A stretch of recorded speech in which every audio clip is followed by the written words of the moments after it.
श्रीमन नारायण नारायण नारायण भजमन नारायण नारायण नारायण श्रीमन नारायण नारायण नारायण भजमन नारायण।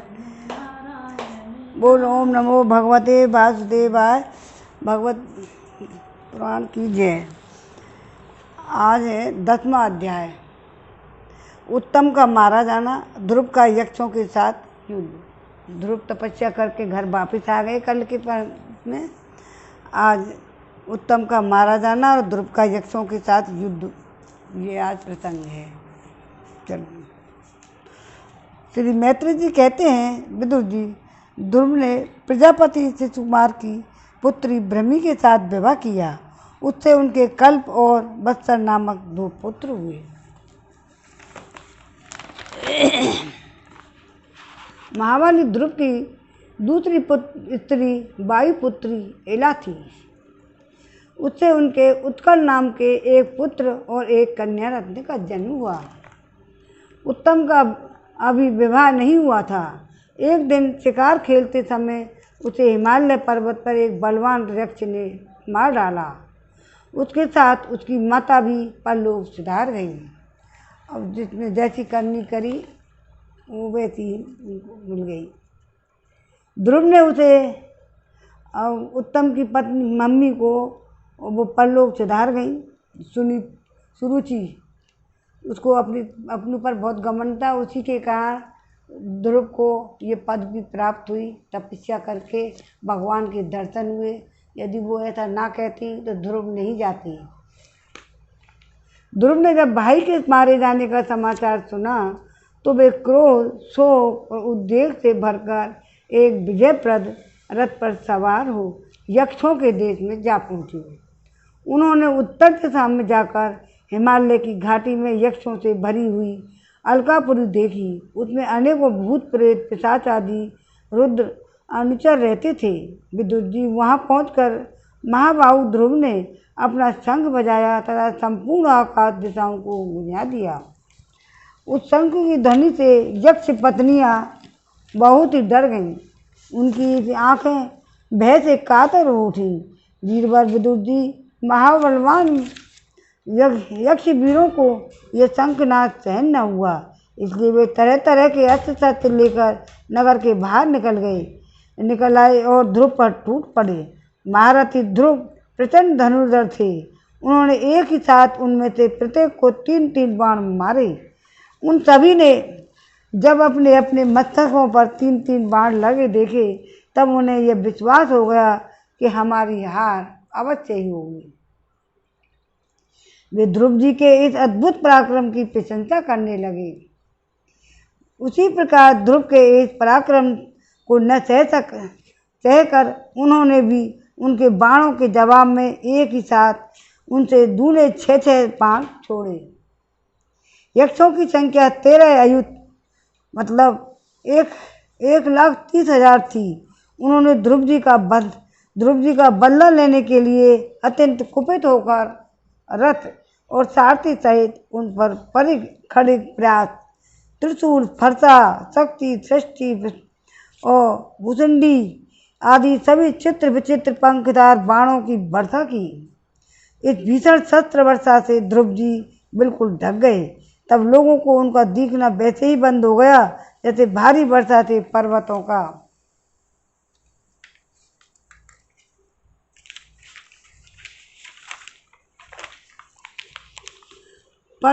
उस समय सिद्धगण आकाश में स्थित होकर यह दृश्य देख रहे थे।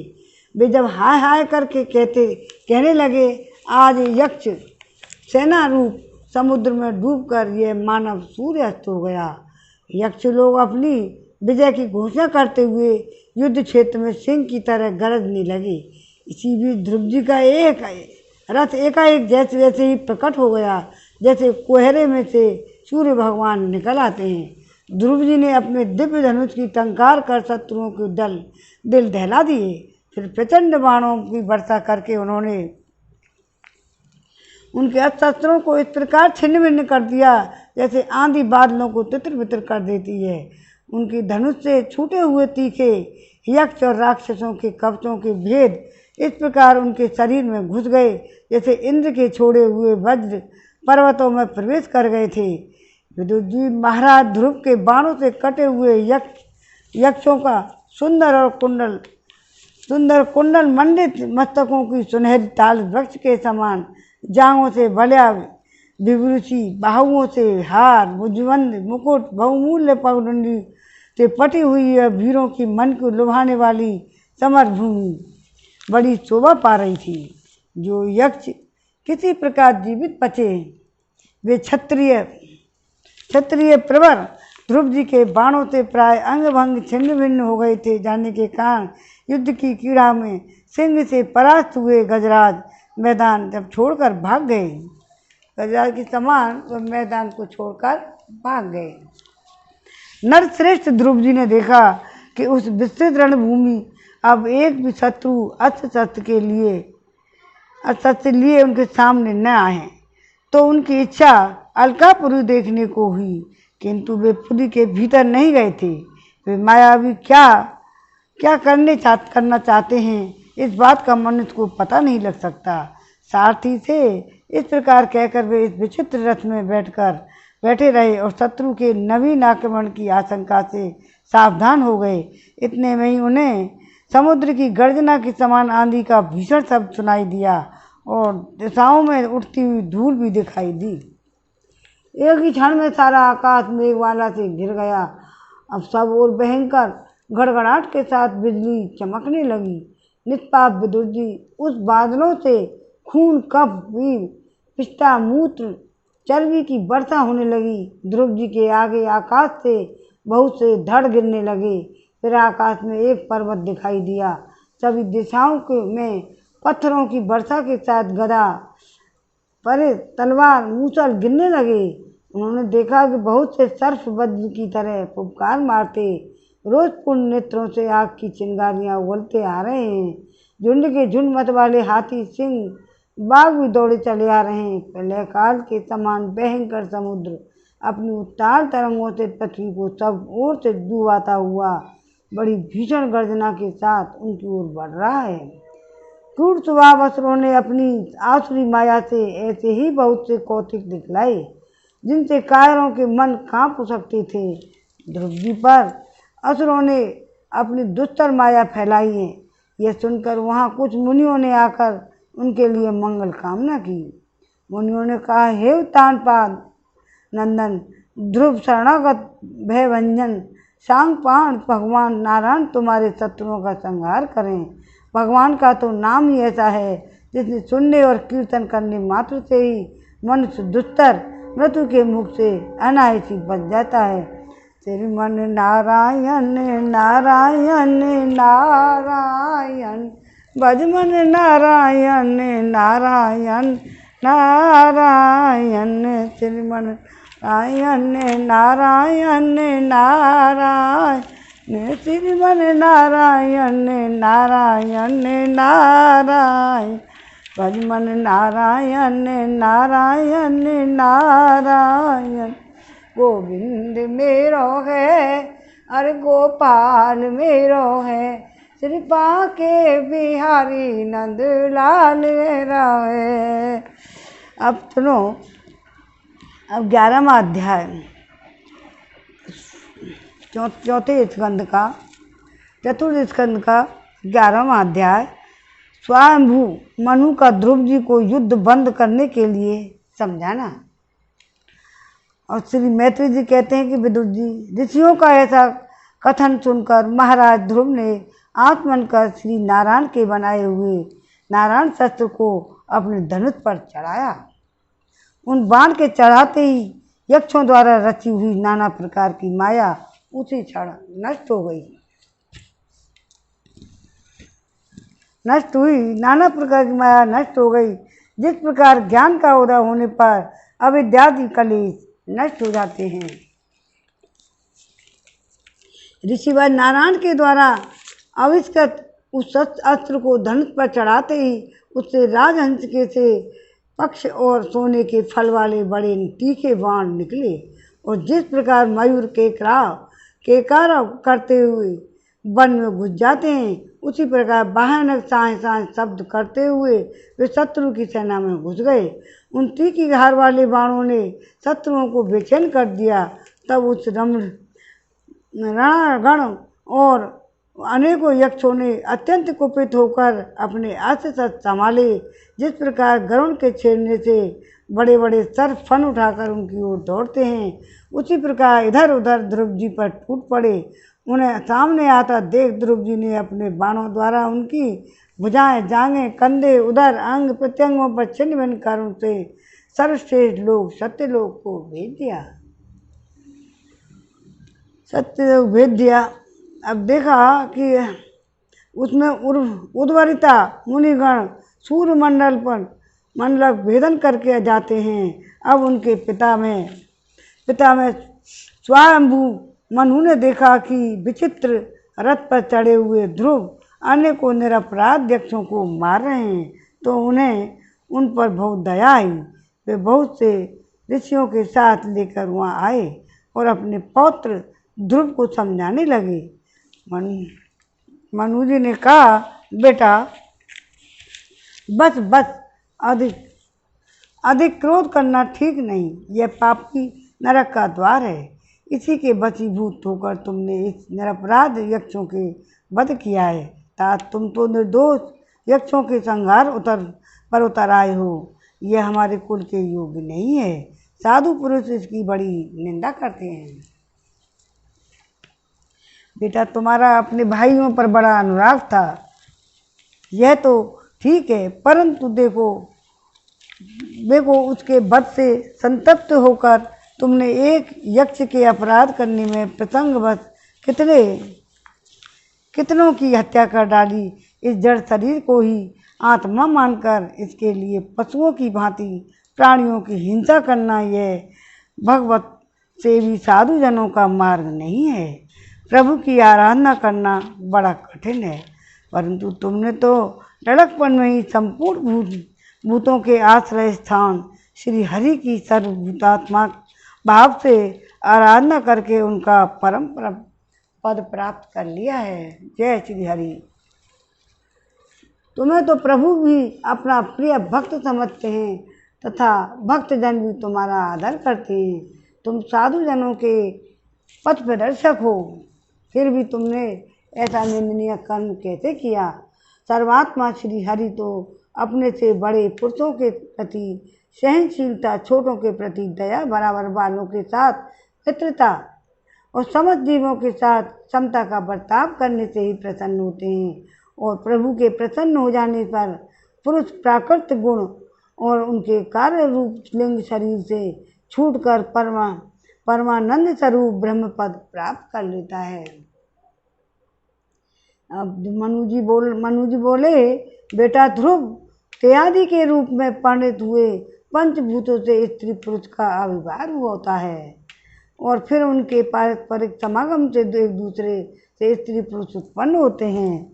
हे ध्रुव, तुम इस प्रकार भगवान की माया से सत्वादि गुणों में न्यूनाधिक भाव से होने से ही जैसे भूतों द्वारा शरीर की रचना होती है, वैसे ही उनकी स्थिति प्रलय भी होते हैं। पुरुष श्रेष्ठ निर्गुण परमात्मा जिनमें केवल निमित्त मात्र है, जिसके आश्रय से कार्य कारणात्मक जगत में यह कार्य कारणात्मक जगत उसी प्रकार भ्रमता रहता है जैसे चुंबक के आश्रय से लोहा काल शक्ति के द्वारा क्रमशः सत्वादि गुणों में क्षोभ होने से लीलामय भगवान की शक्ति भी सृष्टि आदि के रूप में विभक्त हो जाती है। अतः भगवान अकारता होकर भी जगत की रचना करते हैं और संहार करने वाले ना होकर भी इसका संहार भी करते हैं। सचमुच उन अनंत प्रभु की लीला व सर्वथा अचिंतनीय है। हे ध्रुव, वे काल स्वरूप अव्यय परमात्मा ही स्वयं अंत रहित होकर भी जगत का अंत करने वाले हैं। अनादि होकर भी सबके आदि करता हैं। वे ही एक जीव से दूसरे जीव को उत्पन्न कर संसार की सृष्टि करते हैं तथा मृत्यु के द्वारा मारने वालों को भी मरवा कर उसका संहार करते हैं। वे काल भगवान संपूर्ण सृष्टि में समान रूप से अनुप्रविष्ट हैं। उनका तो न तो कोई पितृपक्ष है न ही शत्रु पक्ष। जैसे वायु के चलने पर धूल उसके साथ उड़ती है, उसी प्रकार समस्त जीव अपने अपने कर्मों के अधीन होकर काल की गति का अनुसरण करते हैं। ये कौन दे रहे हैं? ये किसका प्रसंग है? ये है मनु, अपने पौत्र के लिए बोल रहे हैं ध्रुव से। अपने अपने कर्मानुसार सुख दुख आदि फल भोगते हैं।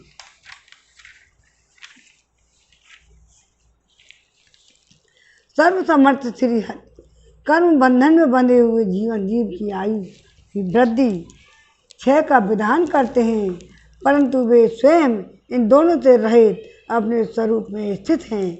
हे राजन, इन परमात्मा को ही मीमांसक लोग कर्म चरवाक स्वभाव वैश्विक मातावलंबी काल ज्योतिषी देव काम शास्त्री काम करते हैं।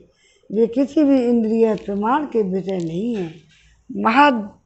मेदादि अनेक शक्तियाँ भी उन्हीं से प्रकट हुई हैं। क्या करना चाहते हैं इस बात को भी संसार में कोई नहीं जानता।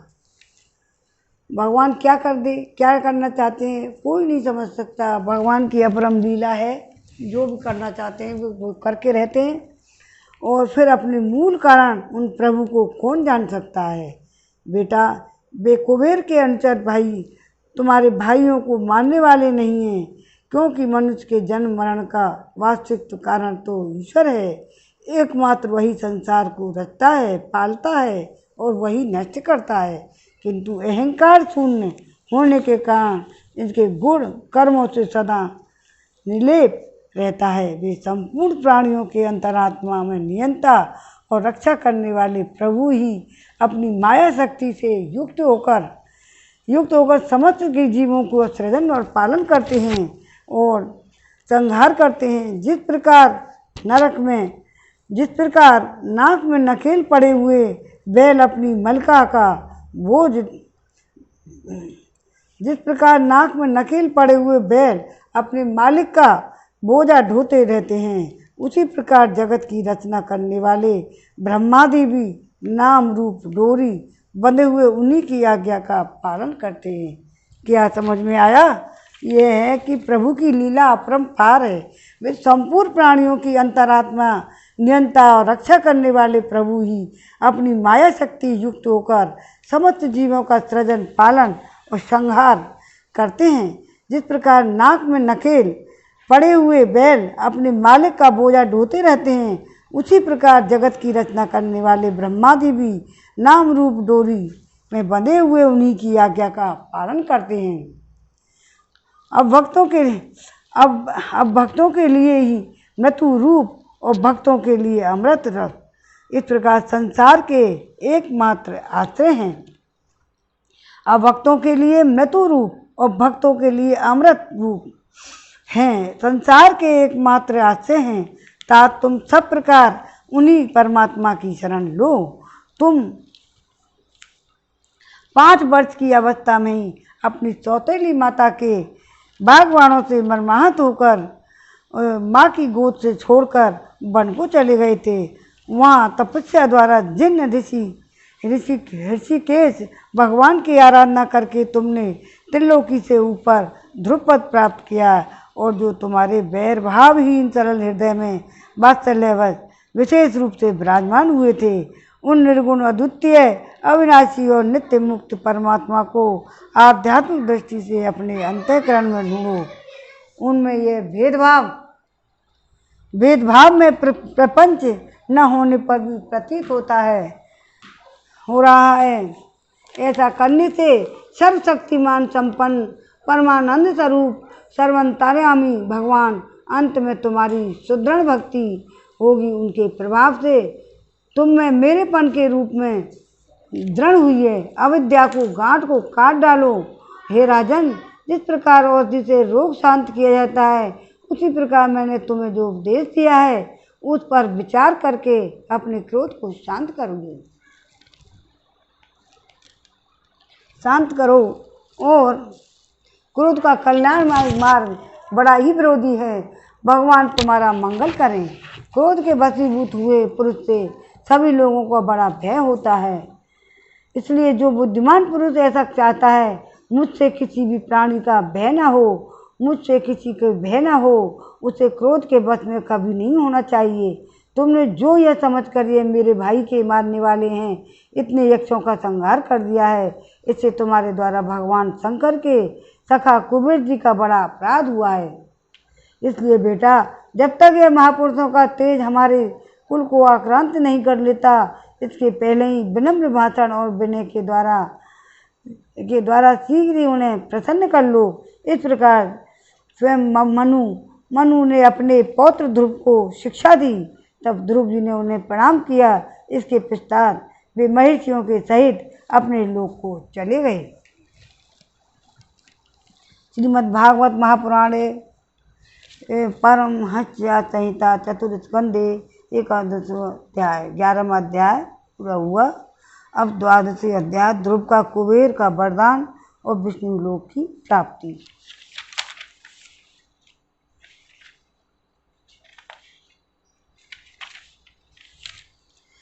श्रीमन नारायण नारायण नारायण, श्रीमन नारायण नारायण नारायण, गोविंद मेरो है, अरे गोपाल मेरो है, श्री बांके बिहारी नंदलाल मेरो है।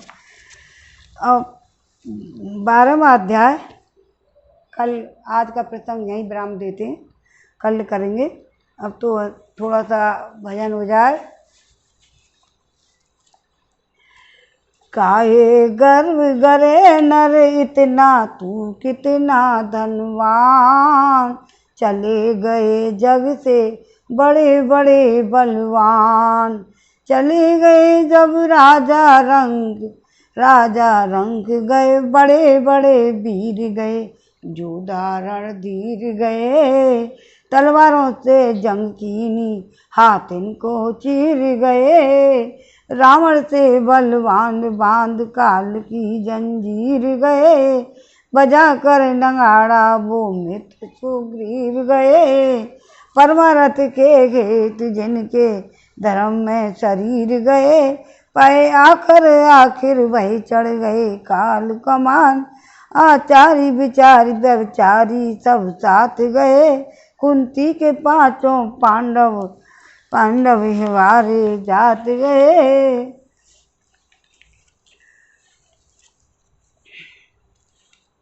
ऐसा सब चले जाते हैं। अब आया है जो जाएगा इस संसार में। अब आगे आप थोड़ा सा और भजन कर लें। आज छोटा सा विराम दिया है, छोटे सी रूम में।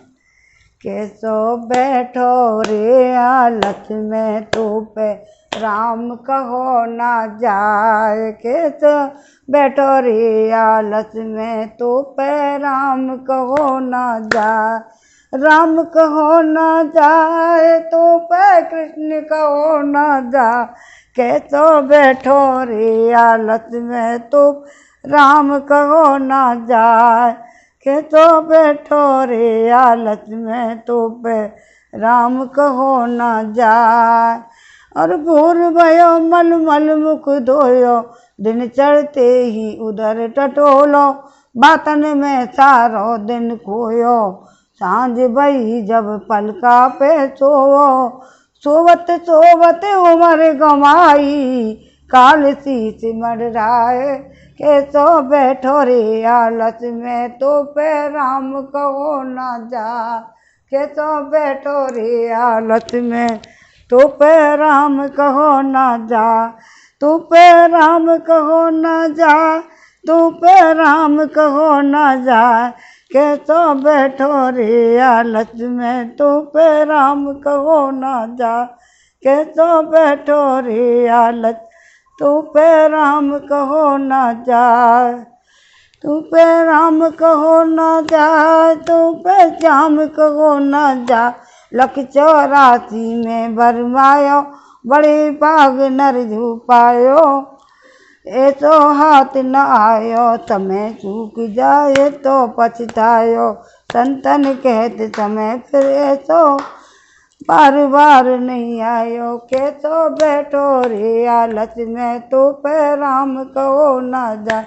श्रीमन नारायण नारायण नारायण, भजमन नारायण नारायण नारायण। चलो आरती वारती है जा। श्री भागवत भगवान की है आरती, पापियों को पाप से है तारती। श्री भागवत भगवान की है आरती, पापियों को पाप से है तारती। ये अमर ग्रंथ, ये मोक्ष पंथ, ये पंचम वेद निराला, नव ज्योति जगाने वाला,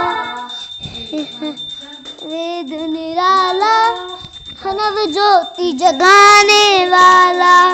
हरि गान यही वरदान यही, प्रभु की मंगल की आरती, पापियों को पाप से है तारती। ये शांति गीत पावन पुनीत साख मिटाने वाला, हरि दरस दिखाने वाला, है सुख करनी है दुख हरनी, है मधुसूदन की आरती, पापियों को पाप से है तारती। ये मधुर बोल है आरती, पापियों को पाप से है तारती। ये मधुर बोल जग संत को सन्मार्ग दिखाने वाला, बिगड़ी को बनाने वाला। ये मधुर बोल जग फंद खोल, सन्मार्ग दिखाने वाला, बिगड़ी को बनाने वाला।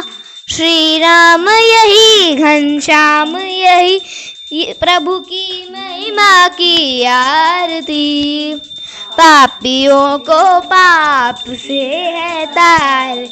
श्री भागवत भगवान की है आरती, पापियों को पाप से है तारती। ओम